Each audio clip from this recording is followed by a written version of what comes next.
Hi, I'm Sarah. And I'm Drew. And we are back with another review for Let's Table It. Today we're talking about Xylotar. A game designed by Chris Ray. And published by Bezier Games. Let's take a quick look at how it plays. Xylotar is a trick-taking game with a deduction twist. To start the game, shuffle the cards and deal them out evenly to all players, removing the red and orange cards in a 3-player game. Next, take the cards in front of you and put them in numerical order. Pass those cards to the player on your left face down. The cards you are handed are the cards you will play with. Place them out in front of you, keeping them face down, knowing that your highest card is on your left and your lowest card is on your right. The start player chooses one of their face-down cards to lead, but not their highest card. Then the other players play a card, following the lead color if possible. Once all players have played, the highest card of the lead color wins the trick, unless a trump card was played, which is yellow in a 3-player game and red at any other player count. Additionally, at any point after playing a card, but before the next player plays, you can bid how many tricks you think you'll take by peeking at 2 adjacent cards and choosing one to be your bid of how many tricks you'll take in the whole round.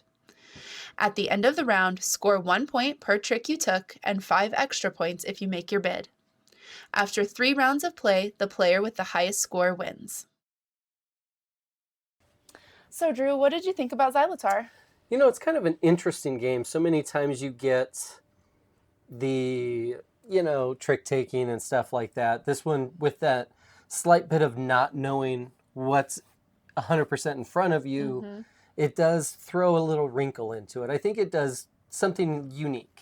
I don't really see this in anything else. Yes, the whole premise of not knowing exactly what number you're playing when you play towards that trick, but kind of hedging your bets. If you know the card you just played from the middle was a 5, so then anything on the sides has to be a 5 or higher, or a 5 or lower on the other side. There's a little deduction.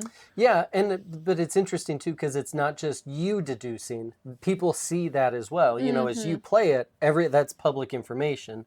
So it's kind of an interesting thought process there.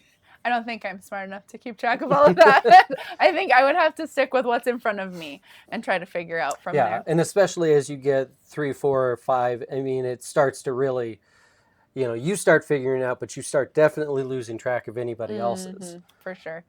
I thought that the whole bidding aspect was kind of interesting too, because you can bid at any point throughout your hand, and you might already know that you have 4 tricks, so maybe you're in a bid that you're gonna try to get one more, and so you know that right around here is probably a 5, so you can get that. You don't have to bid before you start playing. Yeah, it has, as a Midwesterner, it has that pitch card game aspect of trick taking with bidding and all that. So yeah, there's definitely a little bit of that to it. But like I said, there's enough of that wrinkle that it keeps it interesting. I also really appreciated with Xylotar that it scaled pretty well. Oh, yeah. So there was a variant for a 2-player game, which we tried. And so there you have 2 dummy players on each side, and you're always just playing from one side of their hand. And when you play 3 players, you take out some cards. And so I think that made the flow of the game scale really well. Yeah, I think they really did scale it pretty well. I don't see a lot of issues with this, and it's nice having something that plays, so many play up to 4, and having something that plays up to 5 if you're a larger family or, a larger game group. Yeah, whatever it might be. Quick, simple game, really. Oh, yeah. It says 30 minutes, but I would say when you're playing 3 rounds, it's not going to be 10 minutes around. No. I wouldn't think. And honestly, if you know and understand and have played much trick taking, it's going to be really fluid. And we might not be the best judges of that just because we are Midwesterners. We both grew up playing 10-point pitch at every family event on both sides of our family, I'm sure. And so trick taking is second nature to us at this point. Really is. I don't know if I could play cards any other way. Like if I gave me a deck of cards, I would be like, okay, we're playing pitch, So trick taking is definitely something that we take for granted as being a standard, whereas I don't think it is for everybody. Yeah.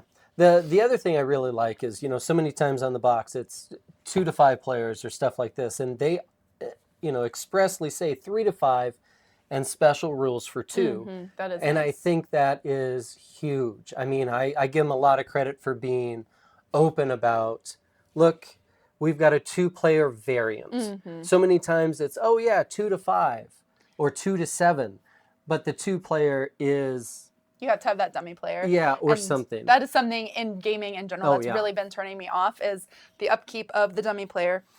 But this was very simple. Yeah. You just, each of you are in charge of arranging one person's hand, and you're always going to play. Yep. There's no thinking about Super it. fluid, super simple. And again, just that openness and just, but like you said, just ease Yes. of it too. I think there are very few others that have been that easy to have a dummy. The crew comes to mind.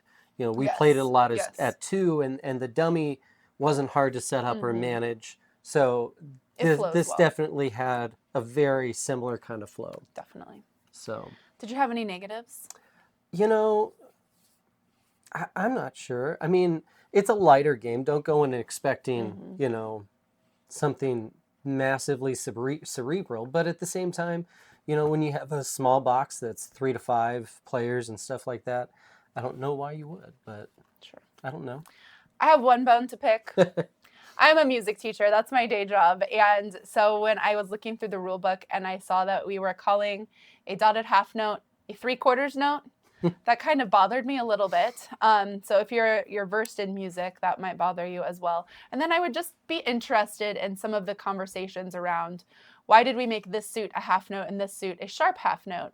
And then this one a staccato sound. Like, it was just interesting choices that I'm just curious about why those choices were made when there are other rhythms that you could have put in. So Chris or I maybe we'll have that conversation at some point.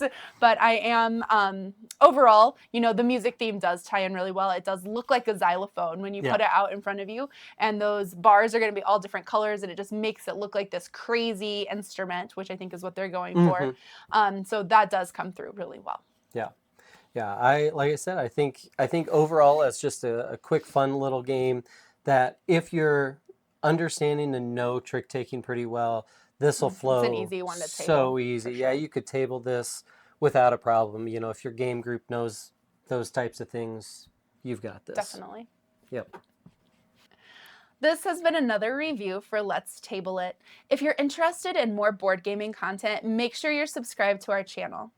To follow our family's day-to-day gaming adventures, you can find us on Instagram at Sarah Always Loses. Thanks to Bezier for providing us with a review copy of Xylotar. You can find it now in your friendly local gaming store. Thanks for watching.